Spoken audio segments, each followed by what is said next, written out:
Bueno, queridos amigos, me he traído la obra de la que vamos a hablar, o el objeto a partir del cual Andy Warhol hizo su famosa serie de las latas de sopa Campbell.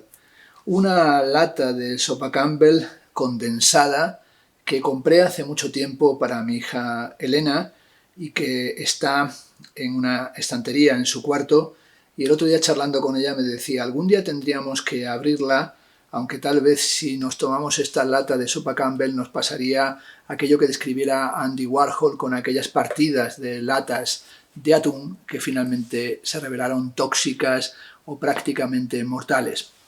Quería hablar de Andy Warhol y sobre todo de estas series tan increíbles o tan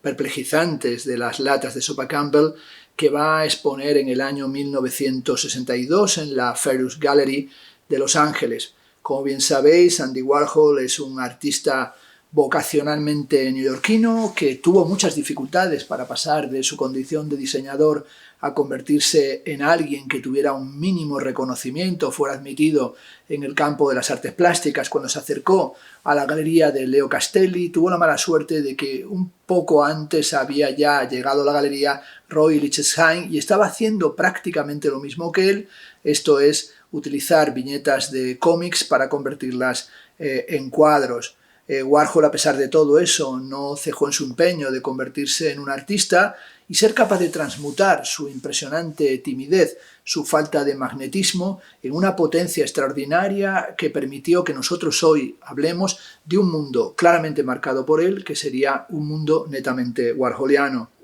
Hacia el final del libro Esto no es una pipa, Michel Foucault, en ese texto dedicado a la cuestión de las semejanzas y las similitudes, un análisis de la obra de René Magritte, de una manera muy extraña termina escribiendo Campbell, Campbell, Campbell, como si el problema de la semejanza y la similitud en el arte contemporáneo o el conflicto entre lo visual y lo discursivo, entre lo icónico y lo lógico, llevara necesariamente desde Magritte hasta Andy Warhol. Lo cierto es que Warhol no es tanto un magritiano y mucho menos un surrealista. En todo caso, se podría pensar que Warhol es un realista y que en su obra no hay propiamente una condición metafórica como aquella que se encuentra en la famosa frase de los cantos de Maldoror, bello como el encuentro casual de un paraguas y una máquina de coser sobre una mesa de disección. Warhol tiene algo de realismo clínico, de realismo crudo, de representación estricta de la realidad. Incluso él mismo se presentaba como una cámara fotográfica, como alguien que lo único que hacía era presentar lo que acontece en un mundo que es claramente el mundo de la dinámica del consumo y del consumismo. Warhol en muchas ocasiones aparece para nosotros o aparece en las interpretaciones históricas convencionales como un artista acrítico, como un defensor del status quo, como alguien que contempla con sumo optimismo o aquiescencia las dinámicas del capitalismo. Sin embargo, creo que también se puede considerar a Warhol como alguien que tiene dentro de sí una dinámica profundamente melancólica o triste, que es algo en lo que ha insistido la profesora Estrella de Diego, pero también como alguien que está presentando constantemente los desastres, las catástrofes, el sufrimiento de la sociedad contemporánea, algo que podemos ver, por ejemplo, en la extraordinaria serie de la silla eléctrica, en la serie de los suicidios, en los accidentes automovilísticos. Pero también las latas de sopa Campbell tienen algo de tragedia de lo cotidiano, o sobre todo esa sensación de nulidad completa de nuestra existencia, la sensación de que realmente estamos reducidos completamente a la nada. Uno de los libros a los que yo vuelvo una y otra vez, porque realmente es un libro absolutamente divertido, es el libro de Andy Warhol, Mi filosofía de A a B, de B a A, que ya el hecho mismo de que Warhol hable de filosofía es en sí mismo un chiste tremebundo, porque propiamente no hay nada en él que quiera buscar la profundidad, la categoricidad, la problematización, la abstracción característica de la filosofía. En realidad, Warhol está hablando de filosofía de A a B cuando lo que él se trae entre manos es básicamente unas conversaciones telefónicas con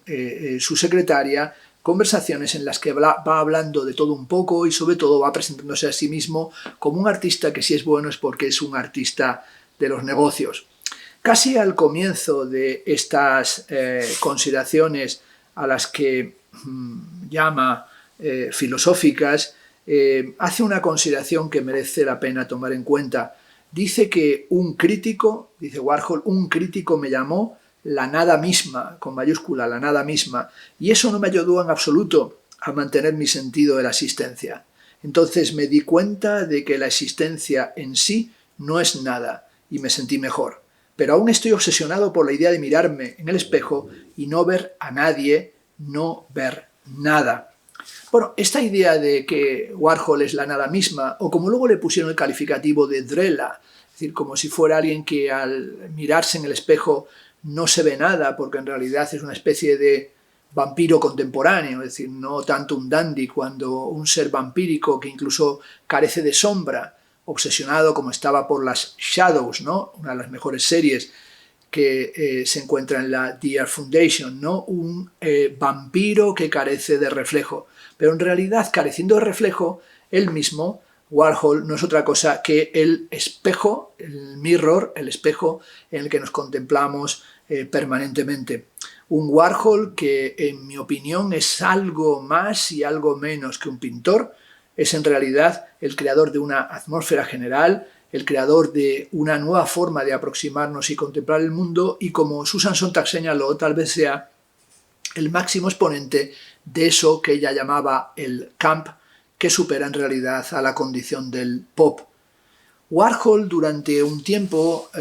se interesó sobremanera en convertirse en promotor del grupo La Velvet Underground, y también aquí en su libro recuerda aquel tema de la Velvet, todas las fiestas del mañana. Tal vez él estaba preparándonos para todas las fiestas del mañana, sabedor de que tal vez no habría ninguna fiesta que celebrar o todo se habría convertido en festivo y por lo tanto todo habría quedado también reducido a la condición de nada. Desde hace mucho tiempo las latas de sopa Campbell son como los iconos, los fetiches, obras auráticas del presente que ni siquiera nos desafían, siendo como son en realidad retratos de la nulidad, esos retratos del momento del consumo en el que uno está en un supermercado recorriendo los pasillos y comprando los distintos productos, sabiendo que todo ello en realidad no va a producir en nosotros ninguna satisfacción. Ir al supermercado como si fuéramos en realidad los que anticipamos el proceso de la zombificación, aquel momento de encontrar un lugar que también aparece en la película de 1968 de George A. Romero, La noche de los muertos vivientes. Tal vez el propio Warhol era desde el principio un muerto viviente, un niño feo y tímido, un desarraigado, un queer, un raro que tuvo que ir camuflando en sus pinturas, las famosas pinturas de camuflaje, toda aquella sensación de que era un hombre que no encontraba la forma de ser deseado o de encontrar una viabilidad a sus pulsiones y a sus deseos. También cuenta en este libro que le habían llamado para comprarle su aura y él dice que no sabía realmente qué querían comprar, qué consideraban el aura, y por supuesto aquí Warhol no toma en consideración el aura benjaminiana, algo absolutamente lejos de sus lecturas, sino que en realidad es ese aura casi de santidad, pero sobre todo podemos decir un aura que no es la concepción religiosa o el paso de lo cultural a lo cultural que está en la obra de arte en la época de su reproductividad técnica, sino el aura de lo marketingiano. Sin duda las latas de sopa Campbell nos recuerdan aquella famosa fórmula warholiana que todos dispondremos de 15 minutos de fama. La fama, sin embargo, de las propias latas, la fama del propio Andy Warhol ha llegado más allá de los 15 minutos y sigue siendo, para este presente tan extraño y tan queer, sigue siendo una referencia crucial. Recuerdo en este momento, por establecer ese punto de contacto con el yo estuve allí, la fascinación aurática que sentíamos o que nos embargó cuando Warhol finalmente desembarcó en Madrid en la Galería Bijande y cómo en aquellos días pues Warhol expresó sus deseos extrañísimos en principio de visitar el Alcázar de Toledo, visitar pues también Cuelgamuros, es decir, ir a ese sitio tan funesto, donde está enterrado y desenterrado Francisco Franco, o también dijo que quería conocer a Pitarriruejo, o incluso realizó el retrato de Miguel Bosé. Esos días en los que Warhol era el magnetizador y también en cierta medida el pontífice, el papa que estaba bendiciendo y otorgando el certificado pop a una ciudad, la de Madrid, que en cierta medida estaba ya haciendo pop como una burbuja y pasando de reaccionaria y gris a convertirse en la ciudad de la gestación festiva de todas las fiestas del presente. Como ese Warhol hierático, tímido y antimagnético fue interpelado por Maruja Mayo cuando, descendiendo la rampa del garaje de la Galería Vijande, al plantarse frente a él, le dijo de una manera intempestiva y acelerada: Coca-Cola, Opus Dei. ¿Qué es lo que Maruja Mayo quería decir con aquello? No nos importa, porque en realidad tal vez era una reflexión sobre la nada misma que encarnaba Andy Warhol.